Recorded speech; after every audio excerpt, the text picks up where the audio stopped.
পরিষ্কার ভাষায় বলে দিতে চাই, বিএনপি বাইরে এখানে একবার তৃণমূল পর্যন্ত আপনার চাইতে আপনার একজন কর্মী, আমার হয়তো সাবেক উপজেলা সেক্রেটারি, বর্তমান জেলা কমিটির সদস্য, তিনি হাজার হাজার লোকের উস্তাদ,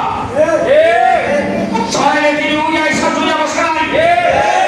পরিষ্কার ভাষায় বলছি, নির্বাচনে কিভাবে ফাঁস হয়েছেন সেটাও জানি,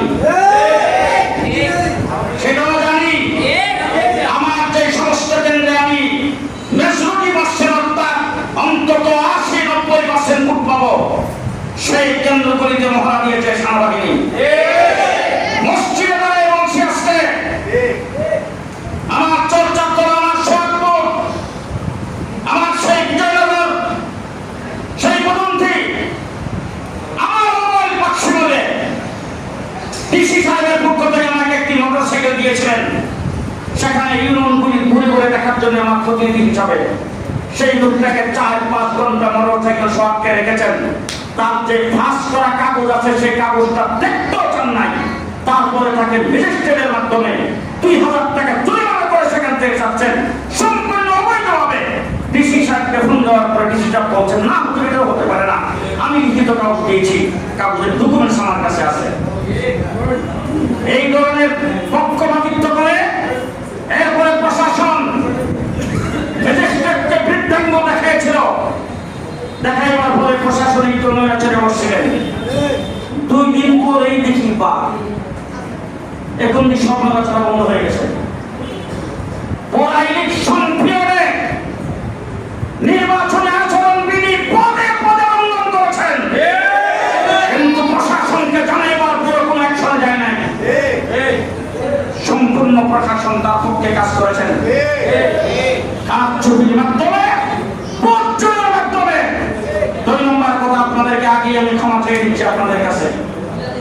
বিএনপির ভাইরা জুড়েছিলাম আজকে প্রায় 25 বছর 26 বছর, আজকে এখনো সামনেও থাকবো, কিন্তু আপনাদের এখানে কিছু সংখ্যক লোক মুনাফিকি করেছেন।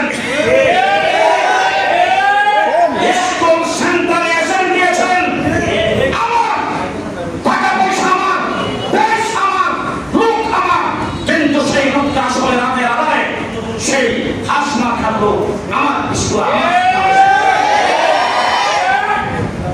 ওই সমস্ত মুনাফিকি অনেকে করেছেন, প্রত্যেকের নামের লিস্ট আমার কাছে আছে, আমি এখনো কিছু বলছি না। আন্তরিকতার সাথে যারা কাজ করেছেন আপনারা, আপনাদেরকে সকলকে ধন্যবাদ জানাবার জন্য আজকের আয়োজন। তবে আপনারা, আপনাদেরকে আমি অনুরোধ করে বলবো, আপনাদের দল আপনাদের যোগ ক্ষমতায়, জনাব তারেক রহমান সাহেব আমাদের নেতা, তিনি আজকে প্রধানমন্ত্রী।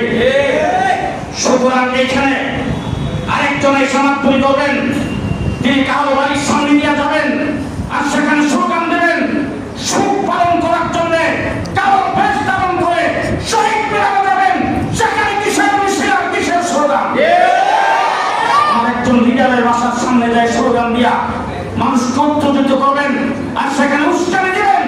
এরপর আবার যখন ভুল দিতে গেছেন, আপনার ভুল দিয়ে আপনি চলে যাবেন, সেখানে যায় আপনাকে দাঁড়ায় থাকতে কে বলেছেন? আমার অন্যান্য লোকের অধিকার নাই ভোট দেওয়া? তাহলে সেখানে ভিডিও পোস্ট আমাদের কাছে আছে। তবে আমি অত্যন্ত দুঃখের সাথে বলছি, এসপি সাহেবের সঙ্গে আমার কথা হয়েছে, ওসি সাহেবের সাথে আমার বারবার কথা হয়েছে, এবং তারা বলছেন যে লোকটাকে বাদী বানিয়ে মামলা করা হয়েছে, সেই লোকটাকে পুলিশে ফিরেছে এবং সে একজন দাগি, তার পেছনের ইতিহাস প্রত্যেকটা পুলিশ স্টেশনে, থানায় সব জায়গায় আছে, তার সম্পর্কে সব কিছু জানা আছে। এই কথাটা ওসি সাহেব, এসপি সাহেব তারাও স্বীকার করেছেন যে ওই দিন তার ভোট আক্রমণ হয় নাই, আগে তাকে পুলিশ ফিরেছে। সেই লোকটাকে বাদী বানায় তারপরে মিথ্যা বাংলা কাল্পনিক মামলা আমাদের লোকজন সম্পর্কে দায়ের করেছেন, আবার সেই মামলাটা গ্রহণ করেছেন। যাই হোক, ওনারা জামিন নিয়ে আসছেন, এই মামলা চলতে পারে না, এই মামলা চলতে পারবে না। শেষ কথা আপনাদেরকে বলছি, আমাদের লোকজনের উপর আঘাত হয়েছে, আমাদের লোকজনের বাড়ির সামনে যায় সেখানে মিছিল করে অকথ্য ভাষায় গালিগালাজ করেছেন, আমাদের লোকজনকে বিভিন্ন জায়গায় হেনস্থা করেছেন। আশ্রয় নিশ্চয়ই পুলিশ এবং ওসি এসপি ওনারা আমাদের সে আশ্রয়ের জন্য আমাদের অধিকার দিতে হবে। আমরা মামলা যদি করি মিথ্যার আশ্রয় গ্রহণ করবো না, মামলা আমরা দেবো না, যা হয়েছে তাই করবো, সেইগুলির অ্যাকশনে যাইতে হবে। ইতিমধ্যেই যাদের বিরুদ্ধে মামলা হয়েছে, যারা বাড়াবাড়ি করেছেন, আনোয়ার মাস্টার সাহেবের বাড়ির সামনে যারা স্লোগান দিয়েছেন, যারা গালিগালাজ করেছেন, যারা অত্যকরণ আচরণ করেছেন, তাদের বিরুদ্ধে মামলা হয়েছে। অতি বিলম্বে তাদেরকে গ্রেফতার করতে হবে।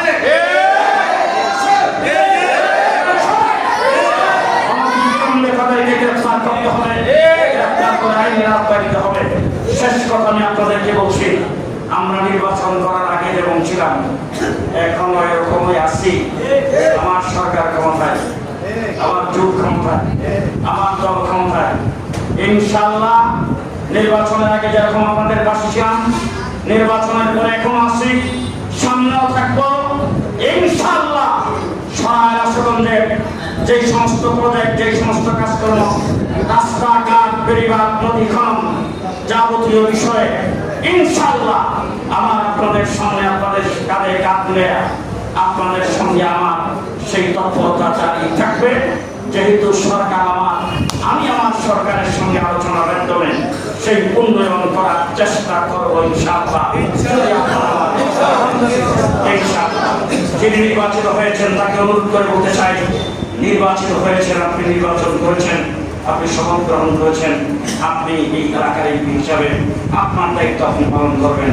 তবে সাবধান, বিএনপি, জমিয়তুল উলামা ইসলাম আমাদের জুড়ে আপনার চাইতে আপনার কোনো কর্মীকে কোনো প্রকার হেনস্থা, কোনো প্রকার অবহেলা করে এই এলাকায় বেশি দিন টিকা যাবে না।